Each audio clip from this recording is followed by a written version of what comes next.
standing firm tonight in defense of the proud record of Ryan Walters, who continues to work exceedingly hard for Barbados.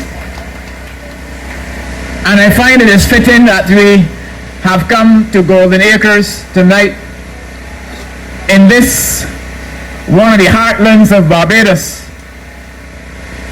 in this space where we have one of the most productive housing areas in Barbados, where residents used to enjoy the policy of the Democratic Labour Party, where we declared that after you have been in occupation of your unit for 20 years, that it will be yours free of cost.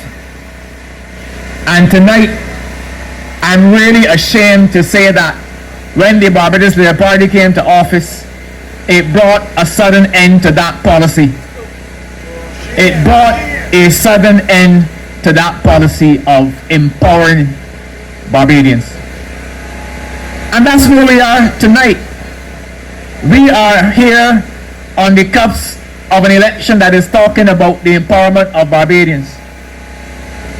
And you who are hearing me have to ask yourself how empowered you feel tonight. Whether you have been empowered over the last 7 years, whether your circumstance has been improved or made worse by the Barbados Labour Party. This is a serious election that we are dealing with in 2026. It is one of the shortest election periods in the history of Barbados. And it is no secret why it is short and why we are having an election in Barbados in January of 2026. I believe the government still has another year and a half to go in its term. But we are facing a poll, and I tell you, we are facing a poll that the entire Democratic Labour Party is ready to fight.